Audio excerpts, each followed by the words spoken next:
Warahmatullahi wabarakatuh. Alhamdulillah, alhamdulillahi rabbil alamin. Wabihi nasta'inu ala umuri dunya waddin.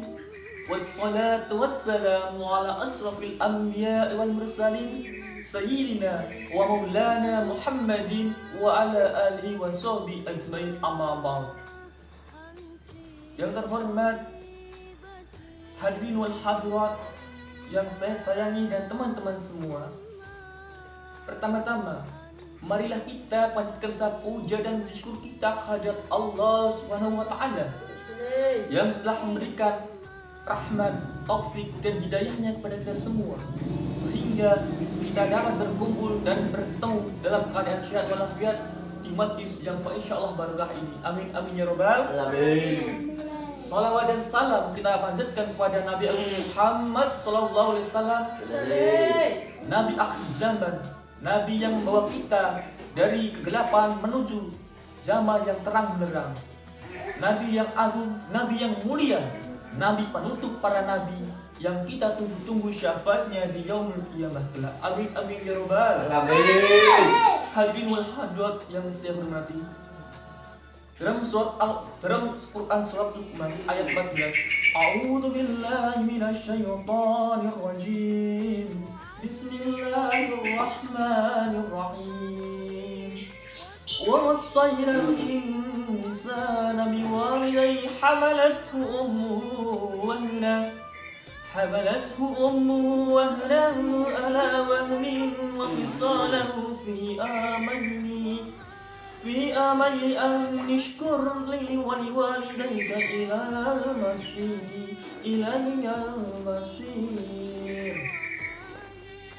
Yang artinya, kami perintahkan kepada manusia untuk berbuat baik kepada kedua orang, yaitu ibu dan bapaknya. Ibunya telah mengandungnya dalam keadaan lemah dan bertambah-tambah dan menyapihnya dalam 2 tahun. Bersyukurlah kepadaku dan kepada kedua orang tua ibu bapakmu, hanya kepada mulah kami kembali. Quran surah Luqman ayat 11. Di dalam Quran surah 10, Allah memerintahkan kepada kita untuk menghormati dan menghargai kedua orang tua, karena orang tua adalah orang yang sangat berjasa dalam hidup kita. Seorang anak meskipun telah berkeluarga tetap wajib berbakti kepada kedua orang tuanya. Kewajiban ini tidaklah gugur bila seorang telah berkeluarga. Namun sangat disayangkan betapa banyak orang yang sudah berkeluarga lalu mereka meninggalkan kewajiban ini. Mengingat pentingnya masalah berbakti kedua orang tua, maka masalah ini perlu dikaji secara khusus. Jalan yang hak dalam mengabdi Allah Azza wa Jalla melalui orang tua adalah birrul walidain, yang artinya apa? Berbakti kepada orang tua. Allah telah menakdirkan dan menciptakan makhluk penyayang yang menyayangi dan mengurus kita sejak kita membuka mata di alam dunia. Tiada lain makhluk itu adalah ibu. Ibu yang rela kelaparan, yang penting anaknya kenyang. Ibu yang rela kedinginan, yang penting anaknya nyaman. Ibu yang rela berkorban, yang kurang tidurnya, yang penting anaknya nyenyak. Ibu manusia bagaikan cahaya, manusia yang hatinya penuh cinta, penuh pancaran cahaya, bagai mutiara. Manusia yang sangat mulia, bagai bidadari yang diturunkan oleh Allah dari surga ke dunia. Jasa-jasanya yang tak ternilai dan tak terukur oleh apapun. Keikhlasannya dalam merawat dan menjaga kita waktu kecil, dan cintanya yang tak akan luntur oleh apapun. Hadirin wal hadirat yang saya muliakan, 9 bulan kita di dalam kandungan. 9 bulan ibu menjaga dan membawa kita kemana dia akan melangkahkan kakinya yang tidak bisa ia tinggalkan.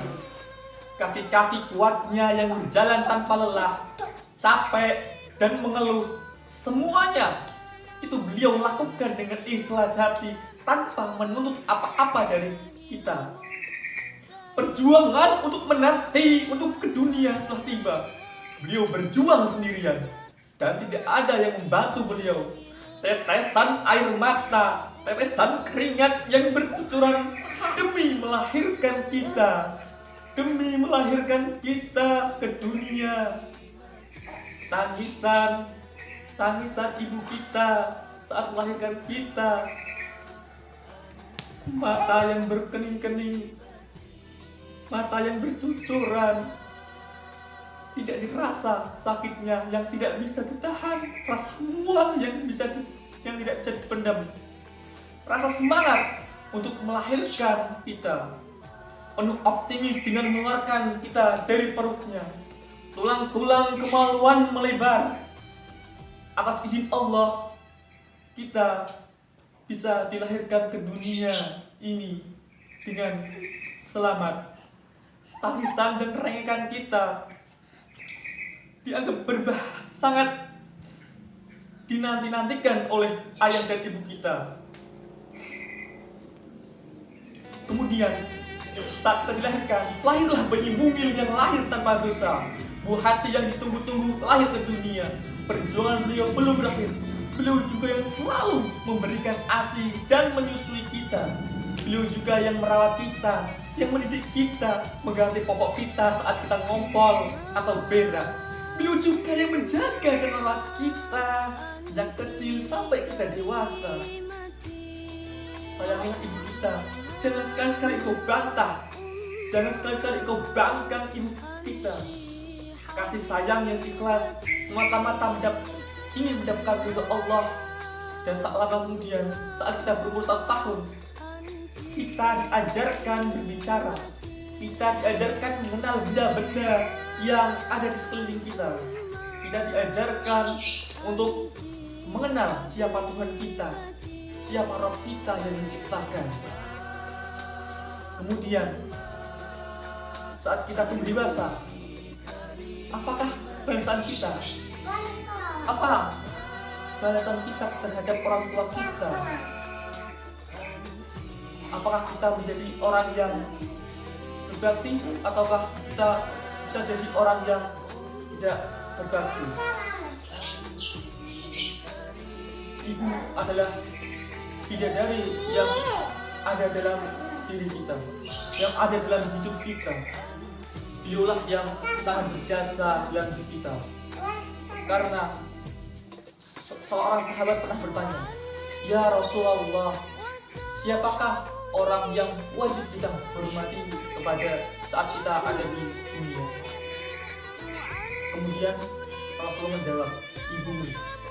Kemudian sahabat bertanya lagi, "Siapa lagi ya Rasulullah?" Yang kedua, "Siapa Rasulullah?" "Ibumu." Yang ketiga, "Siapa lagi ya Rasulullah?" "Ibumu." Dan sahabat bertanya lagi, "Siapa lagi ya Rasulullah?" "Bapakmu." 3 derajat ibumu dihormati. Yang pertama, ibumu mengandungmu. Apakah seorang laki-laki bisa mengandung, membawa bayi kemanapun ia berada?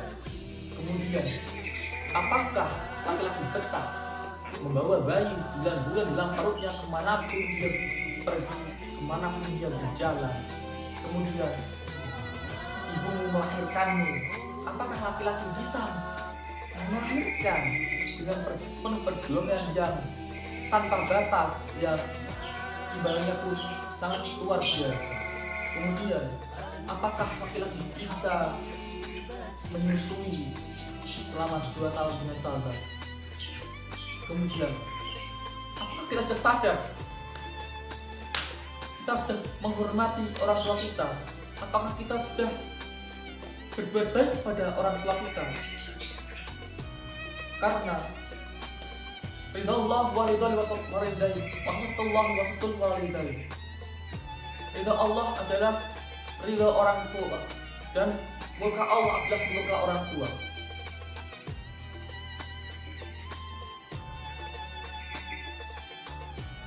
Rasulullah SAW bersabda dalam hadis tersebut, kita harus mematuhi dan menghormati kedua orang tua.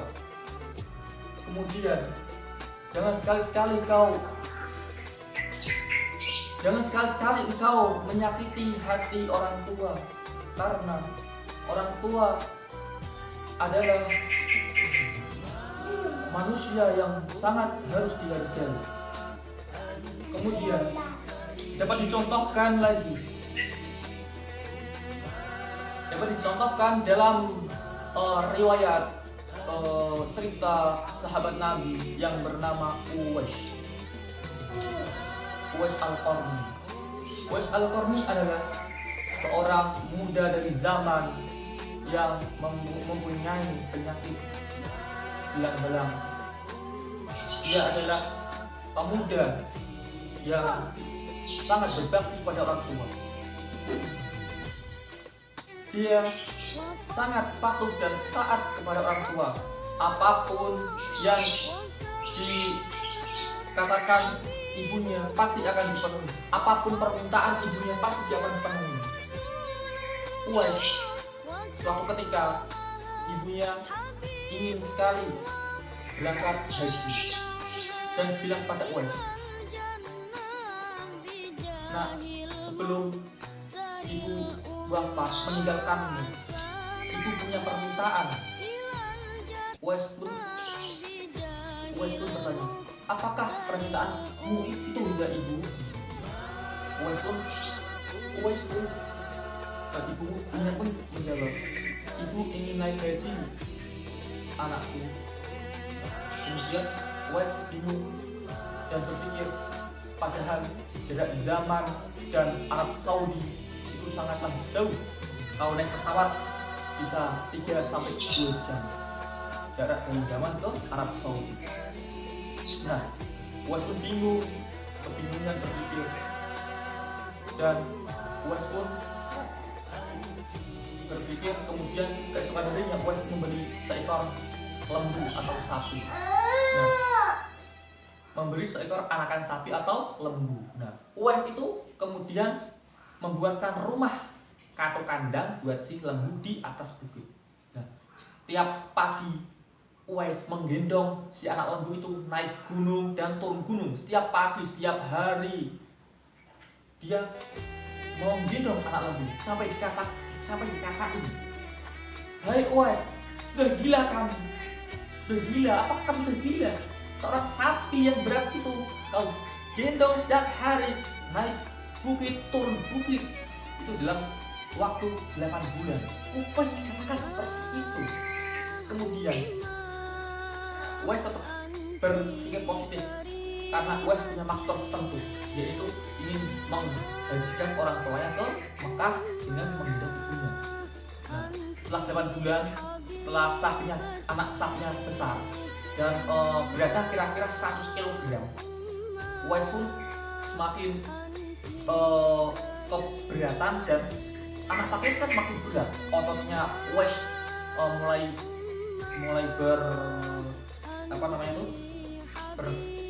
berkerongkol itu semakin kuat. Nah, kemudian datanglah waktu itu musim haji. Nah, kemudian saat ditambahnya otot Uwais itu dan fisiknya Uwais itu yang sangat bagus karena setiap hari turun bukit dan naik bukit dengan menggendong sapi.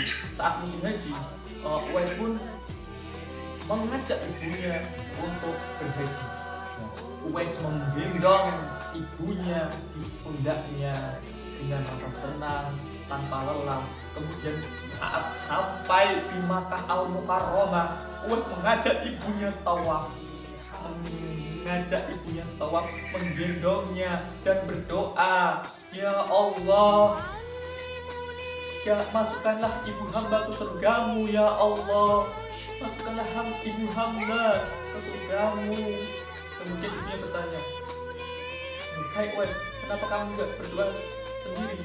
Terus Uwais menjawab, ridhomu ibu akan menyeretku ke surga ibu." Ibunya pun menangis, ibunya pun terharu, sedih. Kemudian saat Rasulullah masih hidup, Rasulullah pernah berpesan kepada Umar dan Ali. Beliau berpesan, di masa nanti akan ada seorang pemuda dari zaman yang mempunyai penyakit belang-belang di tubuhnya, dan dialah manusia yang berbakti, dia manusia yang sangat menghormati dan memuliakan orang tuanya. Dan carilah mereka untuk kadar untuk mengasih tahu kalau dia itu adalah orang penghuni surga. Nah, dari cerita tersebut kita dapat mengambil kesimpulan bahwa cintanya anak kepada orang tua hanya sebiji lombok, tetapi cintanya orang tua pada anak itu sebesar gunung. Tak ada yang bisa membandingi cintanya orang tua terhadap anak. Karena apapun yang ibu miliki, apapun yang orang tua miliki, pasti akan diberikan kepada seorang anak. Ibu rela bajunya kotor, ibunya saat lebaran bajunya tidak beli baju demi mengumpulkan uang untuk anaknya untuk memakai baju baru. Karena orang tua berpikir bahwa beliau khawatir kalau lebaran anaknya tidak memakai baju baru dan diejek oleh teman-temannya. Kemudian ibu yang suka berbohong demi anaknya saat ibu kelaparan, karena cintanya kepada anak, ibu merelakan perutnya kosong demi mengenyangkan anaknya. Cintailah ibu kita, sayangilah ibu kita. Setinggi apapun dada kita, setampan apapun wajah kita, sekaya apapun harta kita, kalau kita tidak patuh, kalau kita tidak menghormati ibu kita, itu tidak akan mendapatkan keberkahan dari Allah SWT. Lindungilah keluarga kita, utamakanlah ibu kita. Seringkali kalau kita sudah berkeluarga, seringkali kita melupakan ibu kita, seringkali kita malah mengutamakan anak dan istri kita. Padahal surga di bawah telapak kaki ibu. Surga di bawah telapak kaki ibu. Tidak ada surga di bawah telapak kaki istri atau surga di bawah telapak kaki anak. Maka saat kita akan sukses, jangan lupakan ibu. Karena tiap malam pasti ibumu mendoakanmu. Setiap malam pasti ibumu menyebut namamu untuk kesehatanmu, kesuksesanmu, untuk semuanya yang terbaik untukmu. Lalu yang diminta ibu apa? Hanyalah doa dari anak juga. Allahumma ighfirli wa liwalidayya warhamhuma kama rabbayani shaghira. Ya Allah, ampunilah dosa-dosaku dan dosa kedua orang tuaku. Sayangilah mereka seperti mereka menyayangiku ketika aku kecil. Ya Allah, izinkanlah kami mengajak ibu kami ke Baitullah-Mu ya Allah. Izinkanlah kami menggandeng ibu kami untuk bertawaf ya Allah. Izinkanlah kami berjalan lari-lari kecil di sa'i-Mu ya Allah. Izinkanlah kami berdoa di Ka'bah-Mu bersama ibu kami, ibu bapak kami ya Allah. Perkenankanlah kami menjadi orang yang berbakti kepada orang tua, bukan orang yang durhaka kepada orang tua. Muliakanlah ibu kita, karena hidup hanya sekali, hidup hanya sebentar. Cintailah orang tua kita. Jangan sekali-kali membantah perkataan atau apa yang telah dilarang oleh Allah. Jagalah ibu kita selagi masih hidup, karena ibu kita selama masih hidup, dia sangat berjasa dalam diri kita. Orang yang berjasa dalam hidup kita. Kalau ibu kita sudah tidak ada, engkau bakal menyesal. Engkau akan menangisi beliau karena penyesalan. Demikian yang dapat saya sampaikan, kurangnya saya mohon maaf yang sebesar-besarnya. Akhirul kalam, wabillahi taufiq wa hidayah wa ridwan wa inayah. Assalamualaikum warahmatullahi wabarakatuh.